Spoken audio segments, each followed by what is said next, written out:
Hoje no Está Escrito, um programa todo especial sobre a lei de Deus.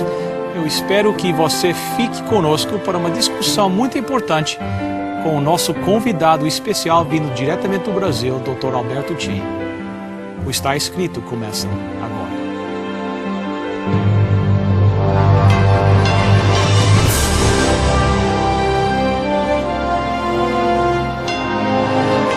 Venceu a prova do tempo. O livro de Deus, a Bíblia. Ainda relevante neste mundo complexo. Está escrito, partilhando mensagens de esperança ao redor do mundo.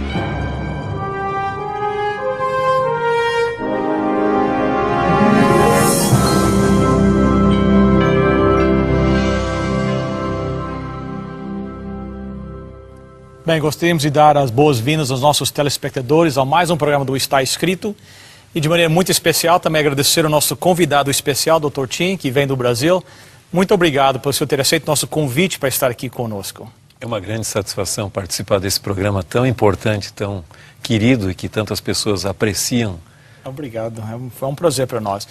Dr. Tim, para o benefício de alguns dos nossos telespectadores, conte um pouquinho a respeito do senhor, né, que o senhor nasceu e o trabalho que o senhor faz hoje lá no Brasil. Bom, eu nasci num pequeno município chamado São Lourenço do Sul, no sul do Brasil, e a minha área de formação é teologia histórica. Eu fiz o PhD nessa área e atualmente eu exerço a função de reitor dos Seminários Teológicos Adventistas da América do Sul. E a reitoria fica em Brasília, a capital do Brasil, obviamente, e nós temos 7 escolas de teologia, sendo que uma 8ª está sendo construída no norte do Brasil e começará a operar dentro em breve. Que bênção! E o senhor aceitou o nosso convite para nos ajudar a melhor entender a lei de Deus. Na minha maneira de ver, para mim os 10 mandamentos estão sendo atacados por tudo quanto é lado. No mundo secular, ou esse mundo pós-moderno, o pessoal diz que não existe uma lei, que na realidade não existem os absolutos, o bem e o mal, tudo é cinza, não existe aquela... E até que eu entendo essa ideia desse mundo não cristão.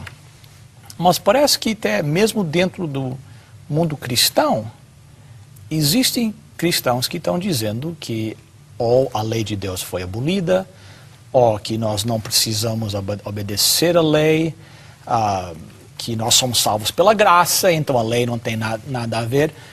E eu achei importante que nós convidássemos o senhor para nos ajudar a entender melhor, dentro de um contexto bíblico, o propósito da lei de Deus e por que tem. E será que a obediência à lei, o nosso comportamento ainda tem algum valor no dia de hoje? E por isso é que o senhor está aqui para nos ajudar. É um prazer. Nós encontramos a lei de Deus uma das vezes no capítulo 20 do livro de Êxodo, mas a lei de Deus já existiu antes de aparecer aqui no Sinai? A lei de Deus sempre existiu? Ou será que isso foi uma invenção desse momento para Deus criar uma ordem no povo? O que o senhor nos explicaria sobre isso? Veja, há pessoas que argumentam que a lei teria iniciado ali no Sinai para os judeus.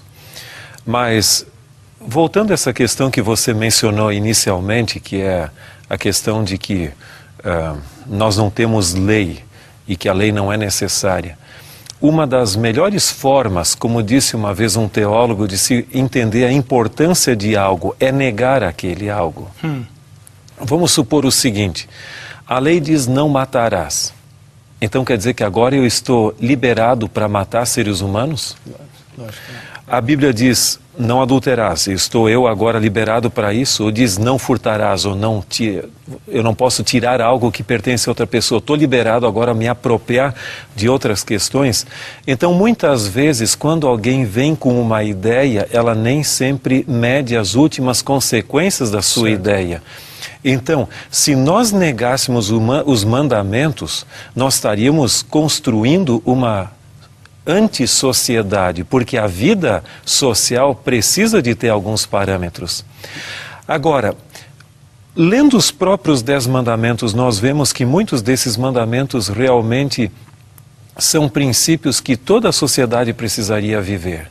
Agora, ainda que eu queira dizer que, quem sabe começou ali no Sinai, nós temos algumas declarações, por exemplo, no livro de Salmos, que fala da eternidade da lei de Deus. Você vai ver, por exemplo, um texto interessante, que é o de, no caso do livro do Eclesiastes, o capítulo 12 e o verso 13. Aqui nos é dito o seguinte: de tudo que se tem ouvido, a suma é: teme a Deus e guarda os seus mandamentos, porque isso é dever de todo o homem. Então, existem mandamentos morais que não se restringem à nação de Israel, mas são deveres de todos os seres humanos. E aqueles exemplos que eu mencionei, eu acho que tem essa aplicabilidade. E se você der uma olhada também, por exemplo, no próprio livro do Gênesis, nós temos evidências ali claras de que os mandamentos não começaram com Moisés no Sinai, mas, por exemplo, Gênesis 26 e o verso 5, falando da experiência de Abraão, que viveu muitos anos antes de Moisés, e diz ali: porque Abraão obedeceu a minha palavra e guardou os meus mandamentos e os meus preceitos e os meus estatutos e as minhas leis. Então temos evidências no próprio texto bíblico que apontam para a existência de mandamentos e leis anteriores ao decálogo sendo proclamado no próprio Sinai. Agora, o pós-moderno diz, mas na realidade, o pós-moderno diz assim, mas será que é preciso uma lei para dizer não matarás, para nós sabermos que matar é errado? Ou não roubarás? Será que é preciso essa lei? O mundo inteiro não sabe que roubar é mal e matar é errado? Será que é preciso uma lei para nós sabermos isso? Veja, é interessante, isso são evasivas que eu uso, ou que a pessoa usa para poder se ver livre da lei de Deus. Mas em realidade, se com a lei sendo conhecido, nosso mundo já enfrenta problemas muito sérios, imagine se a lei não existisse. Toda a sociedade tem uma lei. Agora, se nós argumentarmos contra a lei, nós estamos promovendo o que se chama de anarquismo. E aí, eu não sei a que ponto a nossa sociedade vai chegar. Se com a lei já é difícil, quanto mais sem ela. Agora, nós temos que reconhecer alguma coisa, que cristianismo é a religião da restauração dos valores absolutos da fé. Há coisas que não mudam, que existem. Se Deus é um só, a sua lei também deve ser uma só. Certo. E ele deve ter uma vontade expressa. Agora, quando eu digo que não preciso de lei, que é uma expressão do caráter de Deus, eu estou também negando a própria existência de Deus. Certo. Num mundo onde temos muitos deuses e muitos senhores, podemos também ter muitas leis conflitantes. Aliás, os terroristas que atacaram Nova York no dia 11 de setembro, para eles estavam seguindo uma lei deles. Naquele ataque que matou 3.000 pessoas em Nova York, para eles estava certo. Para o resto do mundo estava errado. Mas para eles pensavam que estavam certos. Não resta dúvida, se nós queremos ter um mundo melhor e queremos realmente construir uma sociedade justa, nós precisamos de ter uma lei moral que seja aceita universalmente.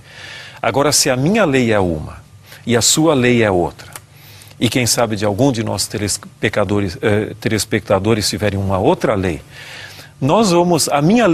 a sua lei pode ser preservar a vida, mas a minha lei é tirar a vida. Lógico. Então nós nunca vamos chegar a um ideal em termos de valores morais.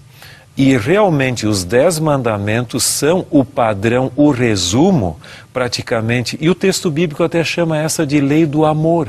Não é a lei que nos tolhe a liberdade, mas é a lei que nos faz viver justamente conosco mesmo e com os demais.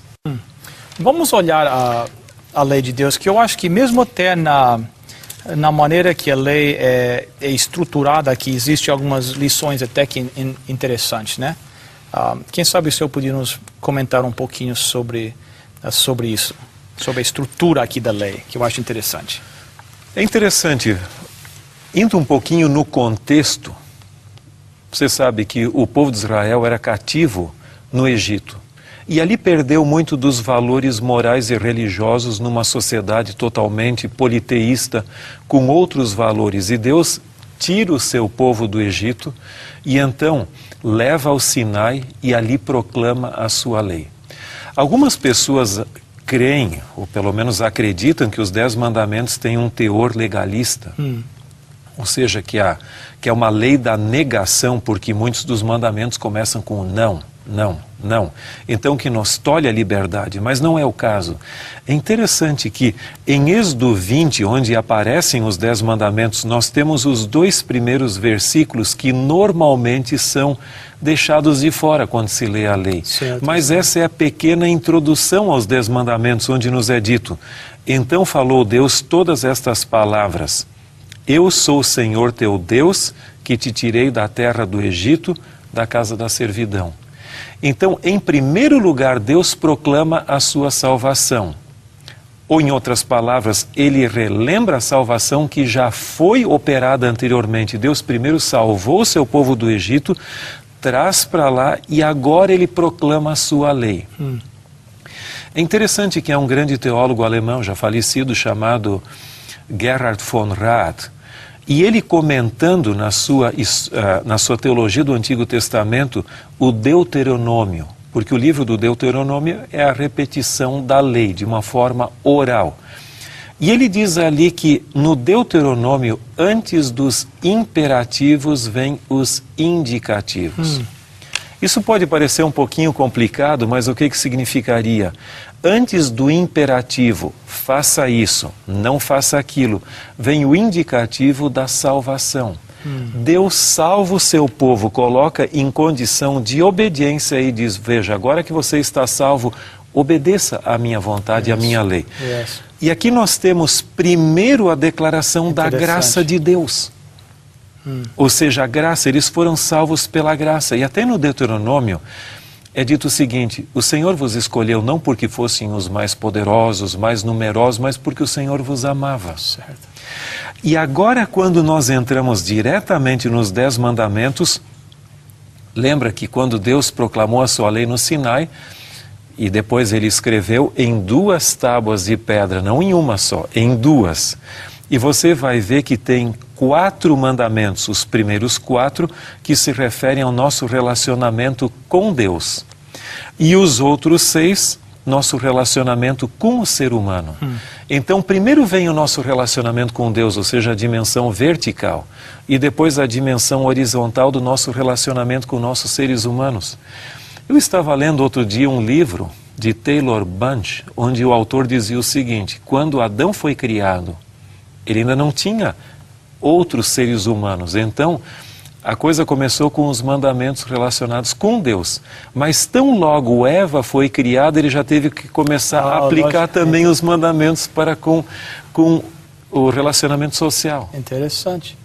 Muito interessante. Então, 2 pontos eu acho interessantes. Uma é que eu não estou salvo, o povo não foi salvo, tirado do Egito porque eles guardavam a lei, eles guardaram a lei como resultado da salvação. Deus foi bondoso, Deus nos salva, e como uma resposta quase natural à bondade de Deus em me salvar, eu obedeço a lei de Deus. Esse é um ponto muito importante pelo seguinte: eu posso até guardar alguns desses pontos moralmente, mas religiosamente eu preciso da graça de Deus, do poder de Deus para poder ter uma obediência plena ali.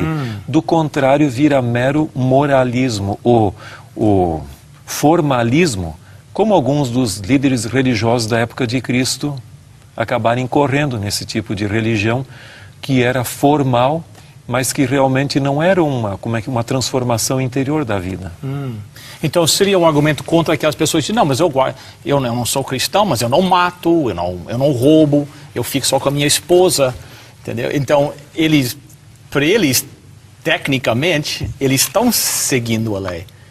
Mas você está dizendo que sem esse relacionamento com Deus, não tem em inglês seria the fullness, né? São plenitude, a plenitude de guardar os mandamentos de Deus. É isso que isso está... Exatamente. É, interessante. Porque, veja, se eu procuro me tornar aceitável, veja, a base de todas as religiões pagãs até, é eu me tornar aceitável à divindade. Certo. Mas, em realidade, a religião bíblica é diferente. Eu sou salvo pela graça de Deus e eu não tenho nada o que acrescentar ou agregar à salvação. Eu simplesmente obedeço, como até mesmo Cristo disse, se amais, guardareis os meus mandamentos, como uma resposta de amor. Ele me salvou do pecado.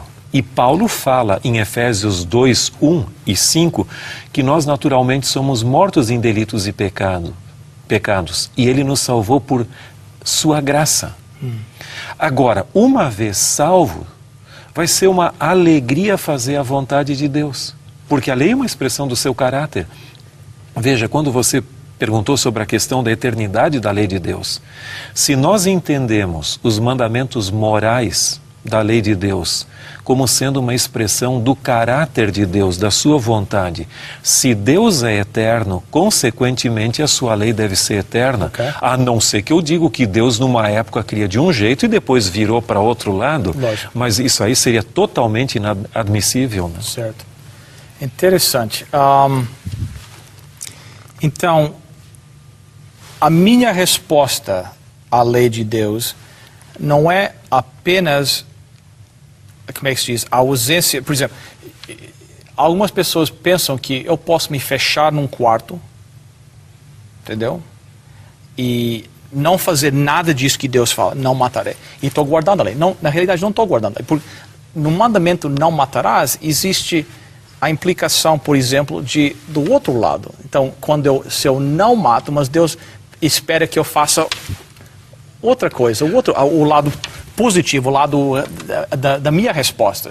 Esse é exatamente o ponto que os mandamentos têm a nos colocar. Alguns olham superficialmente como meras proibições. Certo. Mas você vai ver que o próprio Cristo tentou aprofundar e trazer uma nova dimensão aos mandamentos aqui do Decálogo, para que as pessoas entendessem que há uma dimensão espiritual ali, que não contradiz a letra da lei, mas que aprofunda e dá uma dimensão bem mais espiritual, uma outra motivação por trás dos mandamentos.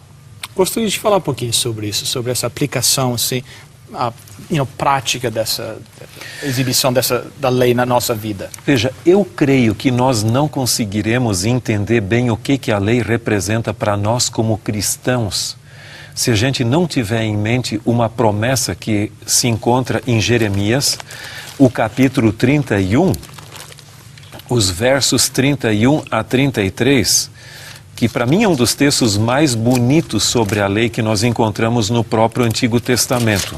Jeremias 31. Versos 31 a 33. Okay. E aqui nos é dito o seguinte: eis que vem dias, diz o Senhor, em que firmarei nova aliança com a casa de Israel e com a casa de Judá. Não conforme a aliança que fiz com seus pais no dia em que os tomei pela mão para os tirar da terra do Egito, porquanto eles anularam a minha aliança. Não obstante eu os haver desposado, diz o Senhor. Porque esta é a aliança que firmarei com a casa de Israel depois daqueles dias, diz o Senhor. Na mente lhes imprimirei as minhas leis e também no coração lhes inscreverei. Eu serei o seu Deus e eles serão o meu povo. Nesse texto tem alguns pontos muito importantes. Em primeiro lugar, aqui fala da nova aliança. Lembram que Paulo faz aquele contraste entre a velha aliança e a nova aliança. Alguns creem que Deus ensinou um caminho equivocado com a antiga aliança, mas o próprio texto diz que, o verso 32, eles anularam a minha aliança. O povo anulou? O povo. Não Deus? Não. Então a dificuldade com a aliança que foi estabelecida no Sinai não foi que Deus ensinou um caminho equivocado, porque o caminho era a salvação pela graça. Lógico. E a obediência aos mandamentos como uma resposta. Mas o povo mal interpretou aquele concerto. E agora Paulo pega essa má compreensão e diz: isso não serve para nada. Nós precisamos de uma nova aliança. Só que a pergunta é, essa nova aliança que até é prometida aqui, nesse texto, verso 31, essa nova aliança seria uma aliança sem lei? Existem hoje muitos cristãos que dizem o seguinte, que temos a dispensação da lei, o Antigo Testamento, e a da graça, o Novo Testamento, como se no Antigo Testamento houvesse lei sem graça. Certo. E o Novo Testamento, graça sem lei. Isso é uma contradição terrível, porque em realidade a nova aliança também teria uma lei. Certo, lógico. E aqui o texto bíblico diz ali, aquela mesma lei, não outra lei, a própria lei lá do Sinai, que foi escrita em tábuas de pedra, haveria de ser escrita agora internalizada, ou interiorizada, como quiser, na mente e no coração. E veja, esta promessa de Jeremias aqui, ela é cumprida por Cristo no Sermão da Montanha. O Sermão da Montanha é a interiorização da lei do Antigo Testamento.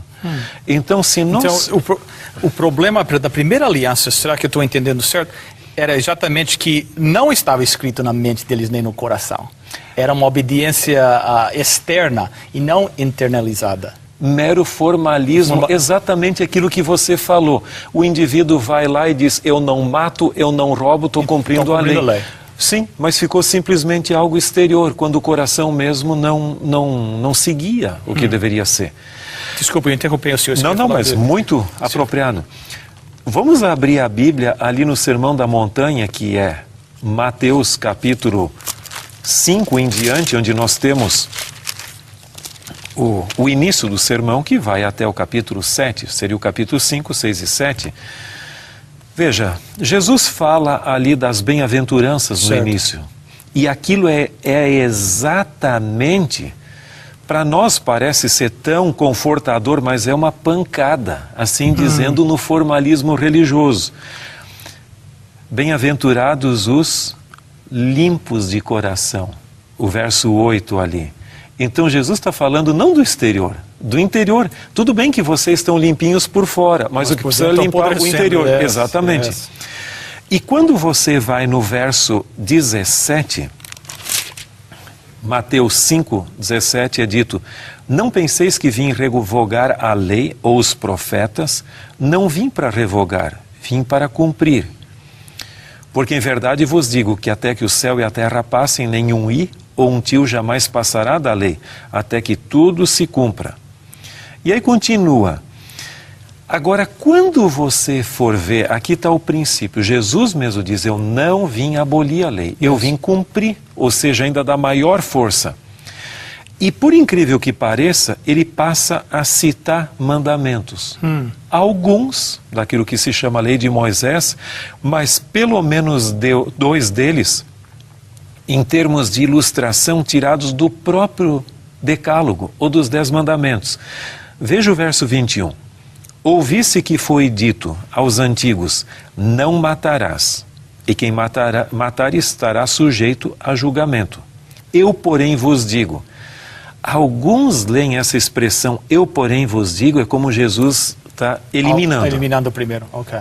Não. Ele parece estar acrescentando, né? Exatamente.